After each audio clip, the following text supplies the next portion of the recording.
We'd like to begin by thanking you, Gertrude, for giving us this wonderful moment to get to know you a little bit more. We'd like to start this interview by introducing our audience with some facts of your personal life.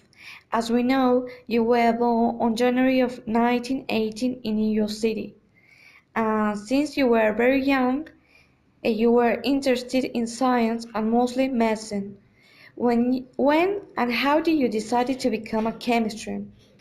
Well, first of all, thank you for giving me this opportunity to tell the world my story. Um, when I was very, very young, and I was in high school, um, I was an A student, the famous nerd. and but the main reason why I started with this chemistry and those things was after my grandfather died. I loved him so much, and I I really appreciated him. And when he died from cancer, I that devastated me. Oh, Yes. that is very admirable. Oh, It's okay, honey. that, sorry, I'm nervous. You are like great. That is very admirable of you, especially because we all agree that losing a beloved relative is one of the hardest moments in life. Oh, okay, moving on. Let's move on. Okay. We'd like to go in depth into your degrees and your journey through university. We are aware of how difficult it was back in those days for people to study at university. Did you have any kind of obstacle that didn't allow you to do what you wanted or let you practice your career? Well, I studied in Hunter College and graduated in 1939 with a degree in biochemistry. A couple of years later, in 1941, if I'm not mistaken, I obtained a master. I'm sorry, I forgot. I have my notes here. Master of Science degree. I was Curiously, I was the only woman who graduated that year. Impressive. Besides that, I wanted to be a researcher, but I was unable to obtain a position in any laboratory because I was a woman. But anyways, I started as a laboratory helper assistant, in many laboratories, such as Denver Chemical Manufacturing Company and Johnson and Johnson. I also worked as a teacher for 2 years, but I realized I it wasn't my thing. Okay. We'd like to know a little bit further about your relationship with George Hitchings.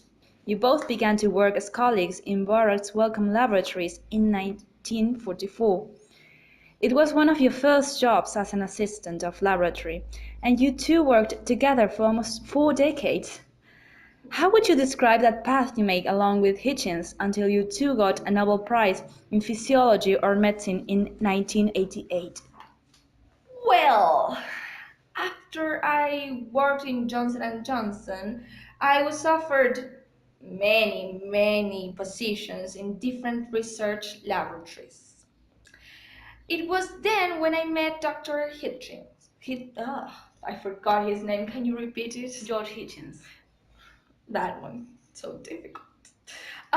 He was looking for an assistant, and my thirst of knowledge was speaking for me, and I decided to join him in this impressive thing that we did actually later.